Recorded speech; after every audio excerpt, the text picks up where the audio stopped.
Today on The Explainer, we're going to be doing something just a little bit different. We're going to slow things right down. I want you to take a deep breath, and together we're going to take a really contemplative, deeply immersive look at the literal concrete beneath our feet. We're exploring this profound, almost baffling paradox in modern urban design. Think about it. Why is it that some of our newest, most heavily funded, and beautifully designed cities somehow feel deeply, fundamentally unlivable? So let's dive into this. We are going to unpack the fascinating and honestly often tragic mismatch between top-down administrative urban planning and the raw, messy, bottom-up vitality of actual human experience. We're leaning into spatial sociology today to really understand why the very environments built for us often feel like they are actively, aggressively working against us. So here is the question we really need to sit with. Why do our most beautiful civic plazas feel so dead? I want you to just picture your own city for a second. Picture that massive, sweeping concrete boulevard, or maybe that pristine, minimalist corporate plaza that you probably pass by every single day. You know the one. It has those perfectly arranged, symmetrical trees. It's got these sleek, ultra-modern benches that frankly look like they were designed by an orthopedist's worst enemy. It has perfectly clean lines. But here's the thing. You never actually sit there.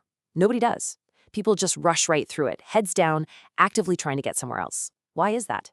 Why does a space that costs literally millions of dollars to design, to approve, and to build end up feeling like a complete empty void? Well, to answer that, we really have to look at a concept that spatial sociology refers to as zombie spaces. And a zombie space is, well, it's exactly what it sounds like. It is undead. It is a massive, sterile, concrete civic plaza, or one of those beautifully manicured parkways. Now, what's incredibly important about this definition is the second half. These spaces are designed specifically for passive aesthetic viewing, rather than lived biological functioning. They look absolutely stunning on real estate marketing brochures, right? They look like these grand, monumental achievements on political campaign pamphlets. But in physical, on-the-ground reality, when you are actually standing in them, they remain entirely empty. They are boiling hot in the summer sun because there's no real shade, or they are just completely windswept and freezing in the winter. They are fundamentally built for the eye. They are not built for the human body. And when we build spaces exclusively for the eye, we inadvertently create what urban theory calls the blind-eyed turf. Now, make no mistake, this is a deeply hostile environment. Because these spaces are so incredibly impersonal, and because they rigidly enforce a strict, clean homogeneity, they create an atmosphere of complete anonymity. You aren't a neighbor here. You aren't a citizen lingering in your city. You are just a pedestrian in transit. In the blind-eyed turf, the street simply does not watch out for you. Nobody feels a sense of ownership or any real connection to that pavement. It just becomes a void that you have to cross to get to your destination. Impersonal city streets create anonymous people. And when people feel anonymous and disconnected like that, the space completely loses its social safety and its inherent warmth. This brings us to what we can call the tragic life cycle of modern planning, which usually unfolds in 4 highly predictable steps. Step 1. Planners design purely for visual aesthetics from a top-down perspective. They are literally looking at a map, coloring parcels of land red or green, trying to make it look neat. Step 2. They enforce functional homogeneity. So they decree that this specific area is strictly for corporate offices, and this other area over here is strictly for high-end retail. No mixing allowed. Keep it clean. Step 3. Because everything is now so artificially separated and sterile, this systematically erases any organic, chaotic sidewalk life. The ecosystem is broken. And finally, step 4. Congratulations, you have successfully created a zombie space. A singular, obsessive focus on making something look perfectly orderly from an airplane, inevitably, every single time, strips away the chaotic, vibrant reality of human existence down on the ground. The core issue here at its absolute root is a fundamental mismatch in how we view the world. As the core urbanist doctrine tells us, planners really must disabuse themselves of some deep-seated doctrine that seeks order in simple mappable patterns when it is really hiding an extremely complex social organization instead. You see, top-down administrative planners act from a massive distance. They are hunting for geometric order on a 2-dimensional map. They want clean lines. They want neat, logical compartments. But true, breathing urban order isn't a neat geometry at all. True order is an extremely complex, completely invisible web of social organization. It is the messy, spontaneous interactions of regular people just living their lives. And you simply cannot capture that kind of magic on a zoning map. Which leads us to a really profound sociological concept, and this is crucial to understand: abstract space. Abstract space is the space of bureaucracy. It is the realm of analytic intellect and visual display. Think about the typical bureaucratic obsession with hitting perfect greenery percentages, right angles, and unbroken, majestic sightlines. Abstract space takes raw, biological, unpredictable human life and tries to forcefully cram it into an empty, geometric abstraction. It is quite literally a tool of power. When a city administration prioritizes visual symmetry over actual human needs, they are imposing abstract space upon us. They are loudly declaring that the map is much more important than the territory itself. And this leads to a rather dangerous mindset at the top.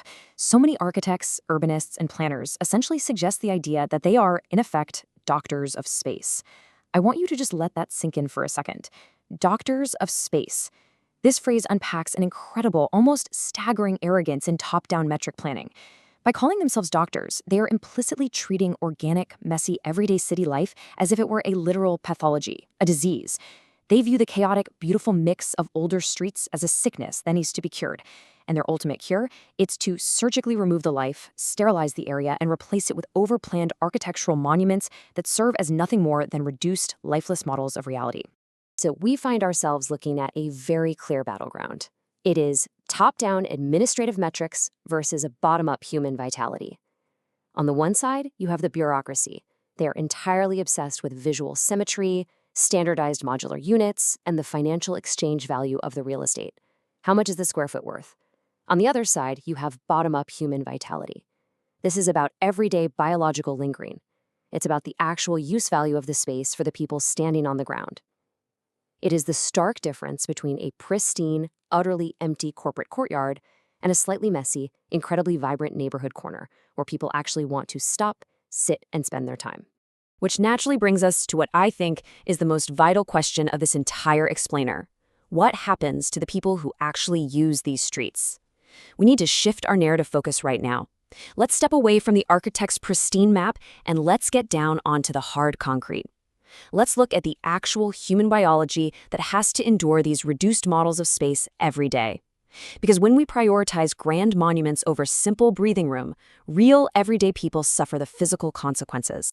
We are talking about the systemically neglected users of abstract space.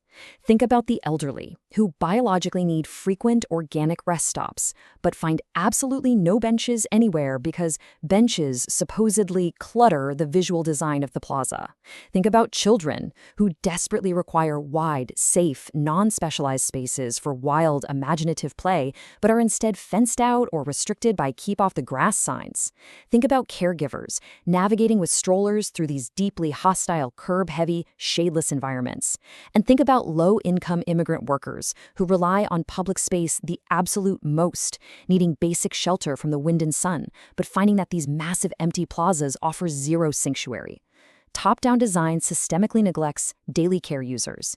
It actively prioritizes the aesthetic gaze of the wealthy over the raw biological survival of the vulnerable. So if that's the sickness, what does a healthy space actually look like?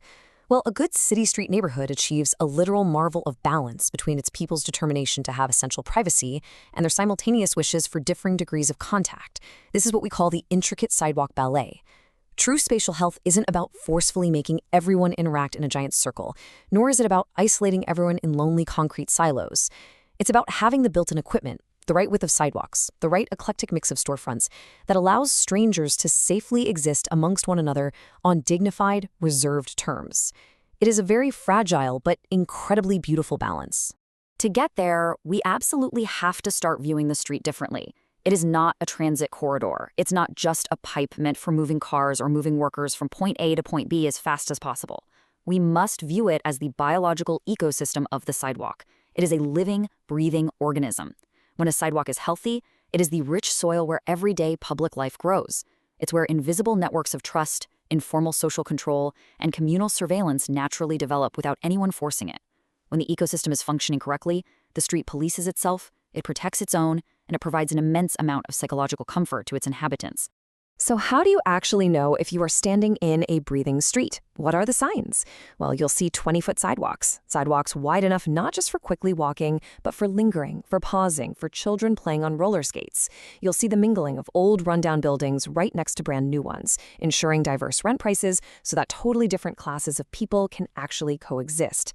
You'll see local businesses that are so deeply trusted that people literally leave their apartment keys there for friends to pick up. You'll see adaptive reuse like an old cobbler's shop organically turning into a small local church with lovingly painted windows. And crucially, you'll see public characters. The local baker or the guy sitting on the stoop who anchors the entire block, knows everybody's name, and spreads the daily news. These totally mundane, seemingly unpurposeful interactions, they are the actual wealth of a city. And this brings us face to face with a stark, unbending biological truth of spatial sociology. In cities, liveliness and variety attract more liveliness. Deadness and monotony repel life. It is that simple. Monotony is functionally aggressively boring. When you build a massive, perfectly uniform block of concrete and glass offices, it just becomes a vacuum. And morbidity, that deadness, is dangerous. Spaces that enforce monotony inevitably become dangerous, dead vacuums, simply because the protective eyes of the street disappear. People naturally flee from boredom, and they flock to variety. So, to combat the sterile deadness of abstract space, we must strongly advocate for what is known as lived space. This is the concrete, highly subjective realm of everyday users. Lived space isn't calculated on a drafting table by someone who doesn't live there. It is rooted in our deeply held childhood experiences, in our personal memories, and in our very biological need for psychological restoration. True space fundamentally belongs to the user, not the planner. Lived space is where we find a sense of ancestral belonging. It is where we feel secure enough to just lower our guard and breathe. It represents our fundamental right to the city, a right to a space that bends to accommodate our human needs, rather than a space that forces us to bend to its cold geometry. We are reaching the climax of our analysis today, and all of this sociology leads us to a fundamental, visionary shift in perspective. A manifesto for breathing cities. Going forward, we must actively, loudly reject the creation of any more zombie spaces. We have to completely stop measuring the success of our urban environments by how nicely they photograph from a drone or how much financial exchange value they generate for a handful of property owners. Instead, we must demand spaces that offer true psychological restoration, spaces that actually allow human beings to feel safe, connected, and organically intersected with wildly diverse groups of people. To actually achieve this, we need to follow the architecture of true belonging. Number one, we absolutely must prioritize biological lingering over visual symmetry. If a plaza isn't comfortable for an elderly person to sit in for an hour, it is a failure, no matter how good it looks. Number two, cultivate close-grained, diverse use. We have to stop legally separating everything into isolated zones. Let life mingle in all its messy, chaotic variety. And number three, build for psychological safety and organic intersection. We need to create the exact environments where those complex sidewalk ecosystems can actually take root. The health of a city is not, and never will be, measured by its soaring architectural monuments. It is measured by whether its ordinary, everyday people can comfortably sit down, breathe, and genuinely coexist. I want to leave you with a final, provocative thought today. The next time you step outside your front door, I want you to really look around. Look closely at the streets, the plazas, the sidewalks that are waiting for you, and ask yourself, is your city built for monuments, or is it built for you to breathe? Thank you so much for slowing down and exploring this deeply with me today on The Explainer. Until next time, keep looking closer at the world around you.